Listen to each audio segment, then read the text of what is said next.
खबर यह है कि कोयटा रेलवे स्टेशन में धमाके के नतीजे में 22 अफराद जान बहक जबकि 40 से ज्यादा जख्मी हुए हैं। धमाके के वक्त मुसाफिर जाफर एक्सप्रेस से पेशावर जाने की तैयारी में मसरूफ थे कि उसी दौरान यह धमाका हुआ है।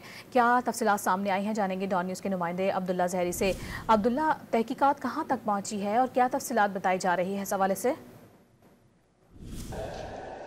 जी बिल्कुल, रेलवे स्टेशन के प्लेटफॉर्म नंबर 1 पर होने वाले धमाके के बाद इस वक्त भी सिक्योरिटी फोर्सेस की जानिब से जाए वकूआ से शवाहिद इकट्ठे किए जा रहे हैं। अब तक जाम बहक होने वालों की तादाद 22 हो चुकी है, जबकि 40 से ज्यादा जख्मी हो चुके हैं। जाम बहक और जख्मियों की तादाद में मजीद इजाफे का खदशा जाहिर किया जा रहा है, क्योंकि मुख्तलिफ मकामात जो हॉस्पिटल है वहाँ से डेटा कंपेल किया जा रहा है। इस वक्त जख्मियों को सिविल हॉस्पिटल कोयटा और सीएमएच मुंतकिल किया गया, जिनकी तादाद 40 से ज्यादा बता रहा है, जिनमें 15 से ज्यादा अफराद की जो हालत तशवीशनाक बताई जा रही है, जबकि जाम बहक होने वालों की तादाद अब तक 22 तक पहुंच चुकी है। मजीद इजाफे का खदशा भी जाहिर किया जा रहा है। रेलवे हुकाम की जानिब से ये बताया जा रहा है कि कोयटा से रावलपिंडी और पेशावर जाने वाली जो जाफर एक्सप्रेस थी उसके मुसाफिर को निशाना बनाया गया, जिसके बाद रेलवे स्टेशन के प्लेटफॉर्म नंबर 3 से ही जाफर एक्सप्रेस को रवाना किया गया, जिनमें दीगर मुसाफिर जो कोयटा से दीगर अपने इलाकों को जा रहे थे उनको वहाँ पर मुंतकिल किया गया। जाहिर तौर पर SSP ऑपरेशन ने यह बताया कि धमाका खुदकुश लग रहा है, ताम शवाहिद इकट्ठे किए जा रहे। शवाहिद इकट्ठे करने के बाद ये मालूम हो सकेगा कि धमाका खुदकश था या प्लांटेड, और उसमें किस कदर धमाके मौत इस्तेमाल किया गया है। Hospital Quetta BMC